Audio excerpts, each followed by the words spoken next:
मुद्दा आया है, किसी ने प्रेस कॉन्फ्रेंस की? बीजेपी की जो राज्य सरकार है वो लगातार करप्शन को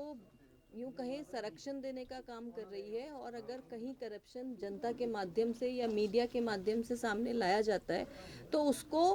एक फौरी कार्रवाई करके कार्रवाई को वहीं की वहीं दबाने का प्रयास जो है वो किया जाता है। जैसा निर्मल नाटा जी के प्रकरण में हम सब जानते हैं कि अस्थायी कर्मचारियों की बीट्स के मामले में उनके भ्रष्टाचार सामने आया, जिसमें वो खुद उस पर सिग्नेचर कर रहे थे।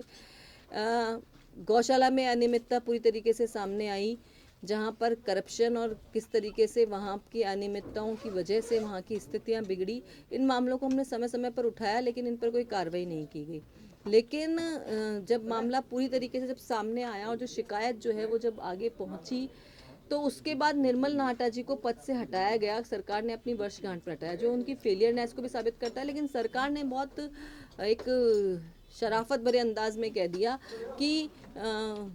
ये जो है ये केवल पारिवारिक कारणों से दिया गया है। लेकिन खुलासा इस बात से सामने आता है कि जो स्थायी और अस्थायी कर्मचारियों की अगर हम देखें तो वहाँ पर 12 स्थायी कर्मचारी और 17 अस्थायी कर्मचारी काम करना दिखाया जाता रहा है। लेकिन जो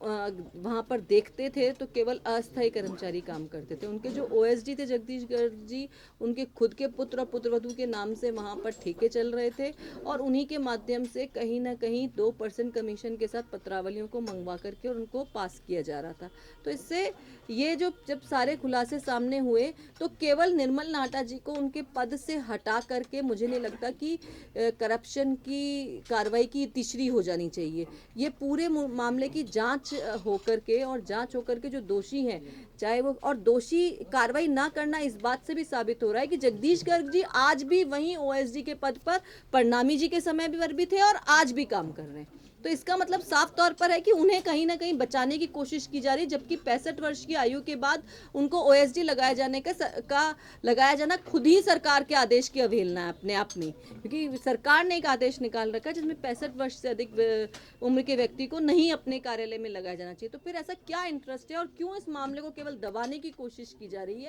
है तो अब तुरंत जगदीश गर्ग जी पर भी उतनी ही कार्रवाई होनी चाहिए थी, और भ्रष्टाचार के जो ये मामले सामने आए हैं इनकी पूरी जांच होकर के दोषी लोगों पर कार्रवाई होनी चाहिए। केवल मेयर को पद से हटा, क्योंकि हमने पहले भी यही चीज देखी, सफाई समिति के चेयरमैन के ऑडियो वायरल हुए, केवल उनको चेयरमैन पद से हटा दिया गया। इसके अतिरिक्त कुछ और कार्रवाई, अगर थे वो दोषी तभी तो हटाया गया, और अगर दोषी थे उसकी जांच होनी है तो उसकी जांच क्यों नहीं, इतना लंबा समय होने के बाद भी क्यों नहीं सामने आया? या तो वो दोषी होकर के सामने आते या वो निर्दोष होकर के सामने आते, लेकिन ऐसी कोई चीज जो है वो सामने नहीं आती, बल्कि मामले को केवल पद से हटा करके दबाने की कोशिश की जाती है। और कहीं ना कहीं इससे करप्शन को जो है वो संरक्षण मिलता है। करप्शन, ऐसा लगता है कि ठीक है एक व्यक्ति हट गया और बाकी जो व्यक्ति है वो उसी तरीके से करप्शन में अपनी भागीदारी लगातार निभाते रहें। तो जो पारदर्शिता और जीरो टॉलरेंस वाली बात जो बीजेपी सरकार करती है वो एक तरीके से बेमानी है पूरी तरीके से, और जनता से जुड़े इस विभाग की, जहां पर रोजमर्रा के काम जनता के होते हैं, उस विभाग में कहीं ना कहीं संरक्षण की जो है वो कार्रवाई लगातार करके जनता को त्रस्त किया जा रहा है, और जनता सफाई, लाइट, सड़क, हर मामले में त्रस्त जो है वो नजर आ रही है।